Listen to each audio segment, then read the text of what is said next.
Hey everyone, so today's vehicle in the shop, it's a 2005 Infiniti FX35 SUV. This thing came in, and something I noticed, which I always check when I'm about to do some brakes, is left rear rotor temp was over 500 degrees Fahrenheit versus the passenger side, which was like 150.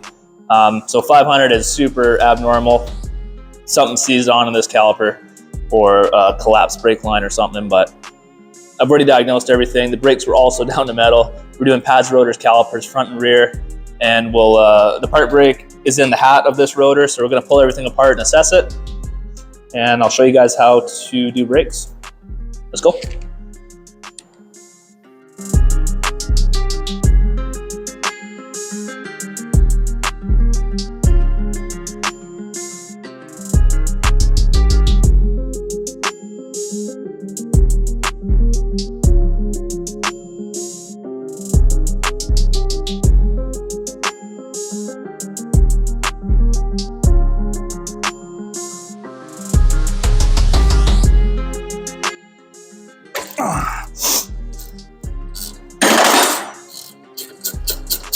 I'm not certain if this lower 14 mil caliper bolt will pull all the way out with this trailing arm in the way or not, but I want to find out before assembly. Otherwise, I'll be assembling it differently. So let's see if there's enough room.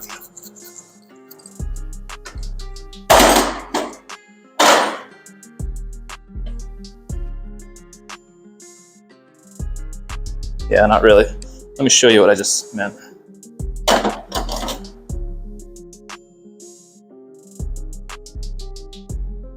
Caliper bolt here wants to hit the radius bar, so that's fine. We'll just take the caliper out as a whole, but good to know because I'm going to assemble it on the bench and then bolt it together. So instead of pulling these two out, we will pull out these two. There's one here and one down below, 19 mils.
If it's wrong, your part guy's not going to be happy trying to return it.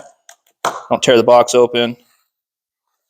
You'd be surprised how often you get wrong parts.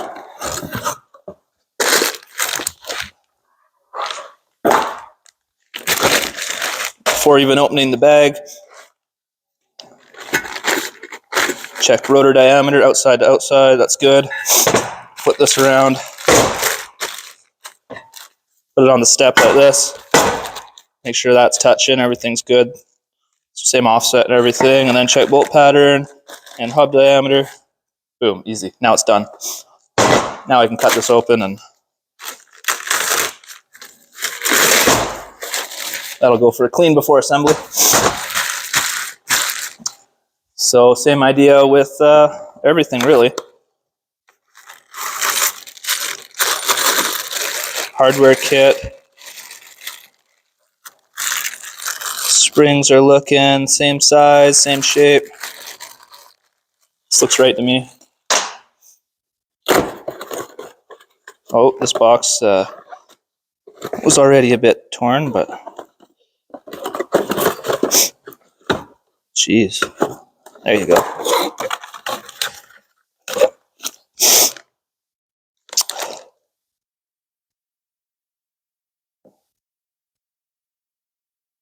Yep, that's right. And of course, our little pads. Yeah, that's all right. Always go through. Ooh, caliper. Let's try this.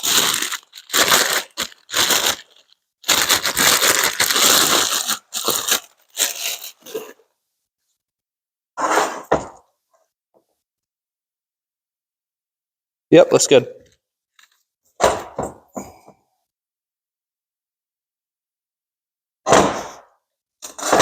Just always do this step before you get too carried away and start dirtying parts and trying to install them to be like, oh, shoot, something's wrong. And like I said, your parts guy will appreciate you if you're taking good care of stuff, because it's not cool for the next guy to get that and the box has been shredded and taped back together with fingerprints everywhere. Cool, let's go. All right, I just realized I'm sniffling a lot. That must be really annoying on camera, so I'll try not to, but it is what it is. All right, pull these pins out. Let's get this caliper assembled on the bench.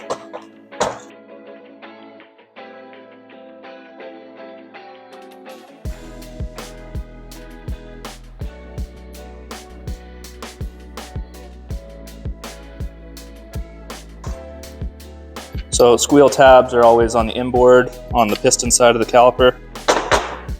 If you look at your old ones too, you could even see, you know, the marks. There you go. Everything leaves a trail. We'll put that one as our inboard, same.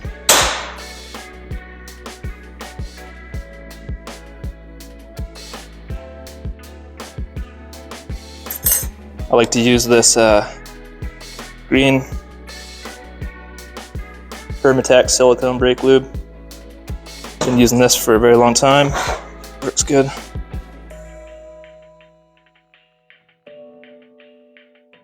These are painted. This step might not be necessary, but it's habit, especially because I do this when I reuse calipers too. If the calipers are reusable, I sand everything down and make sure my clearances are okay and I can reuse them. A little bit of brake lube on the inside, I feel like it helps keep it from rusting a bit longer. So once you get the rust build up there, rust will build up here and it'll pinch the pad, and that's how you'll get your pads really sticking fast. So even though these are painted, just have it.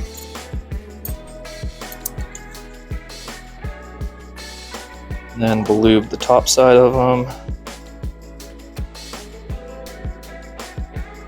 Try not to put so much that it's going to gob into the, it's going to come off on the rotor. Doesn't really take much, but clean up the inside. Beauty.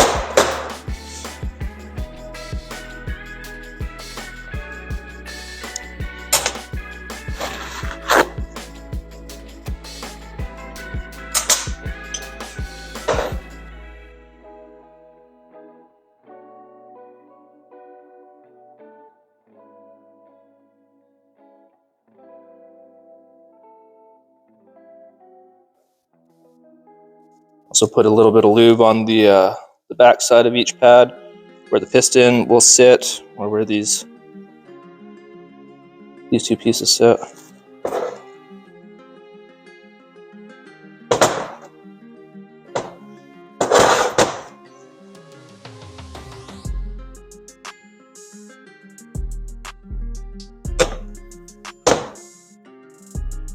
I will make sure those are tight correctly once it's on the vehicle and something's holding it.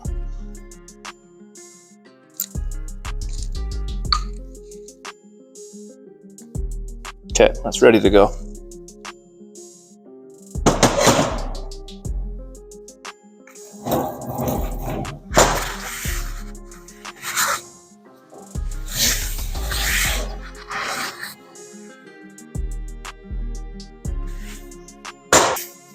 Wipe this rotor down with brake clean. They come oiled from manufacturer, unless they're painted rotors, but get that oil off.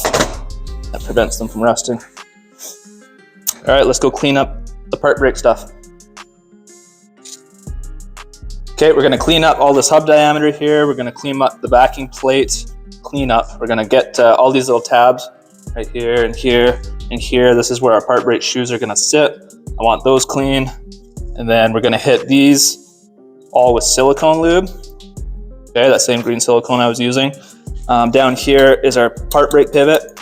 The points that connect to the pad, or sorry, to the shoe, I'll put the silicone on, and I'll also shoot a squirt of fluid film or lubricant inside where the joint's always pivoting. And then this diameter right here where the rotor bolts sits flush on the hub, this is where we'll put some never sees. Here's where you use never sees.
So I adjusted it all the way out so the shoes are contacting and it was tight. And then I just went about 2 clicks back.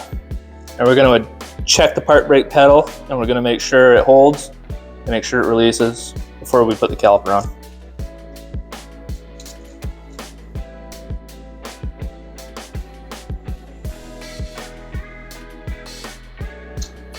Okay, I pumped the part brake pedal up a few times, made sure it locked. I did one more adjustment after everything kind of settles. I cleaned my caliper bolts here. I'm gonna throw a little bit of Loctite on them. Just a little bit of Loctite for insurance here.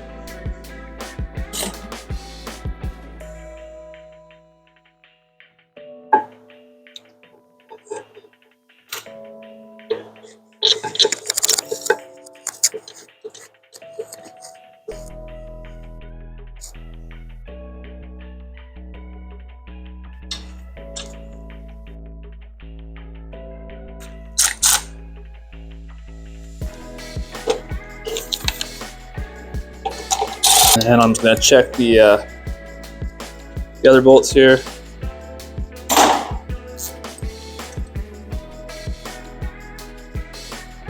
Cool. Now we got to clean up the brake line.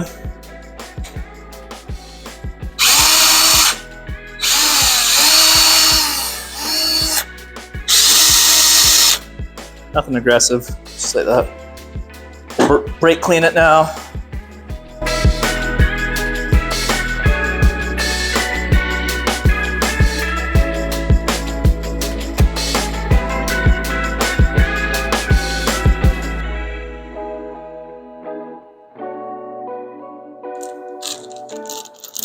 Take your new banjo bolts. Caliper should have came with one, and 2 new copper washers. I always just make sure that hole passes through.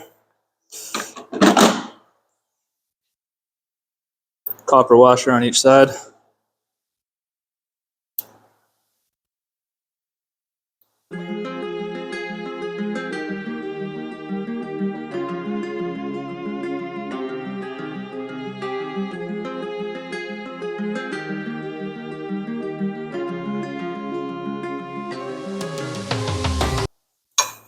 Snug that down, crush those washers. Then we can remove our pinching tool.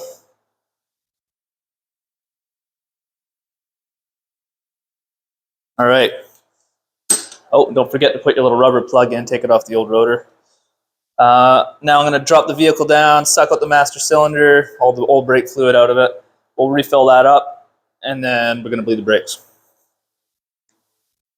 So on this vehicle, since I'm doing all 4 corners, I'm going to flush the brakes as well. So we'll start with new fluid in the master cylinder.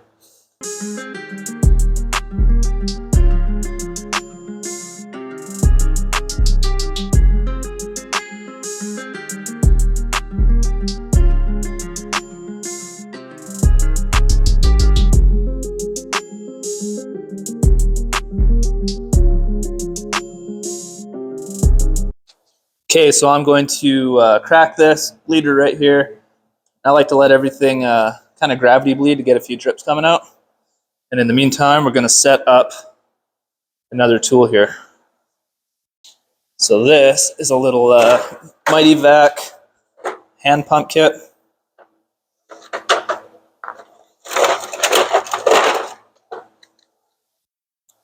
Pump this up, create vacuum. You can throw this on the bleeder. But I have this big suction tool right here that I like to use instead, but same premise.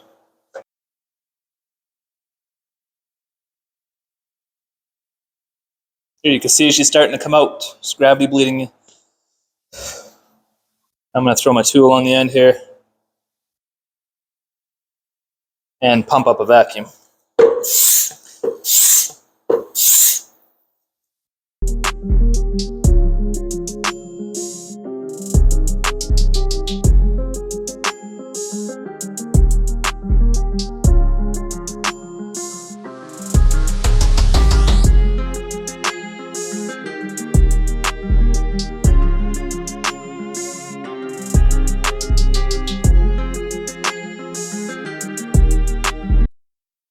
Okay, you can see we are about full here.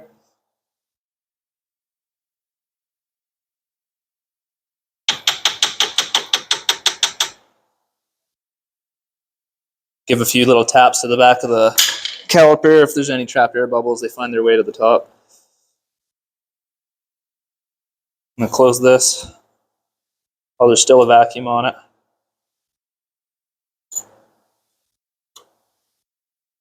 All right, now we're gonna hop in the car here and do a quick pump on the brake pedal to get that piston moving out. This is like having another helper around the shop. I'm gonna pump the pedal up.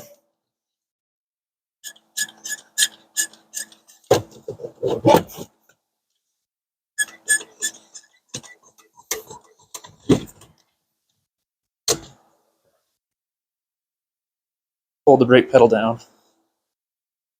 So just make sure, I got the brake pedal pumped up right now, not moving. I'll remove my brake pedal depressor, and we want to make sure that it frees back up. Right, move that by hand. Nothing's hanging up there. So the last thing to do is I will put my brake pedal depressor on the brake pedal for a while, and then I will just come back and I'll inspect my copper washers and make sure there's no leaks whatsoever from anywhere. That's all good. Then I'll torque the wheels, I'll road test it, and then after a road test, I'll just check the rotor temps side to side and make sure they're relatively close. Nothing abnormally high. And that will basically be it. Don't forget to top your master cylinder up. Of course, I'm going to do the rest off camera here. And I'll show you guys a few other things here. There's a few different ways to bleed brakes. I have a pressure bleeder, which, I mean, look how dirty it is. That just shows how I never use this thing. That's kind of for if I have a problem I'm trying to figure something out with.